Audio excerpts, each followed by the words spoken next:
Daines. Mr. Chairman, thank you, and thanks for holding this important hearing. At the center of this discussion today is the future of the expiring Obamacare COVID-era subsidies.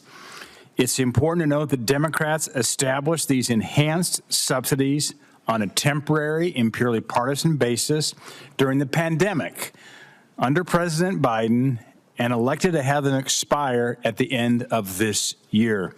I remember distinctly going back in time when Obamacare passed, when President Obama said it's going to lower premiums by $2,500 a year.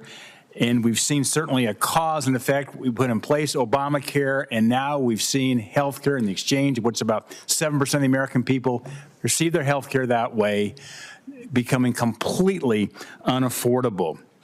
Basically, by the way, we predicted that, and sadly, that has come to fruition. We've got to deal with this.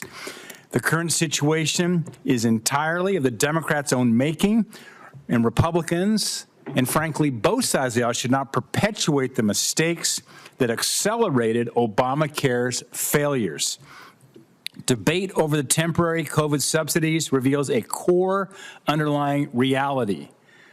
More than a decade after its implementation, Obamacare remains unaffordable, fundamentally broken, and increasingly reliant on massive recurring taxpayer bailouts.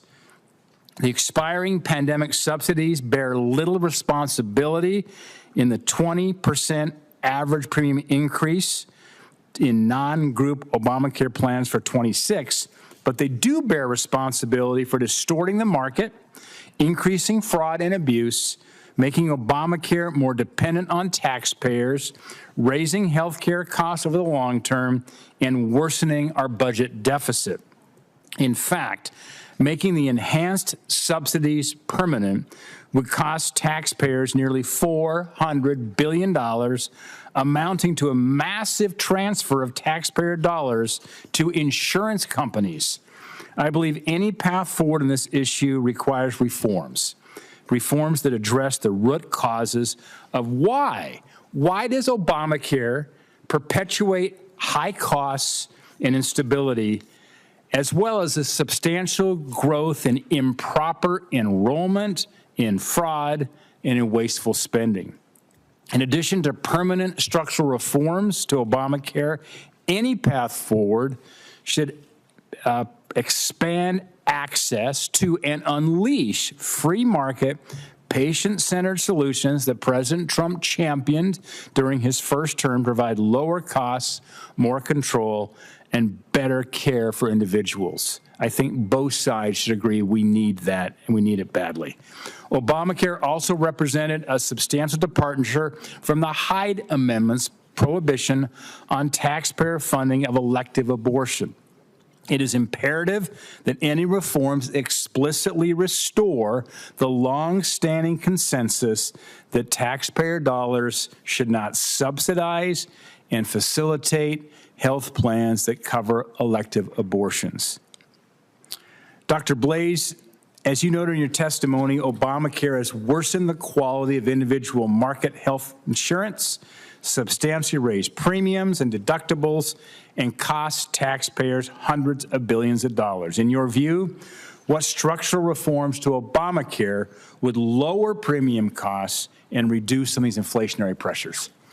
Yeah, thank you for that question, Senator Daines. And I agree with your view that there are deep structural problems in Obamacare. The worst thing that Congress could do is just to perpetuate the inefficiencies for insurance companies, for big hospital systems, by further putting taxpayer dollars in place. We need to look at alternatives. So you mentioned alternatives that the Trump administration opened up for small businesses to join together and get the regulatory advantages that large businesses receive. Short-term limited duration plans, which are much more affordable and flexible. My family was enrolled on a short-term plan for a year. And within the ACA structure itself, to look at the regulations that drive up the cost of premiums. One of them is the medical loss ratio, but the underlying subsidy structure is also inflationary. The subsidy holds the enrollee harmless from any premium increase. So insurers are pricing knowing that the entire premium increase over time is borne by the taxpayer. That gives insurers enormous power to inflate premiums over time rather than provide value. Ultimately, we need to construct a system where the insurer is providing products that the patient values rather than just coming to Washington and lobbying for more federal dollars. Mr. Place, thank you.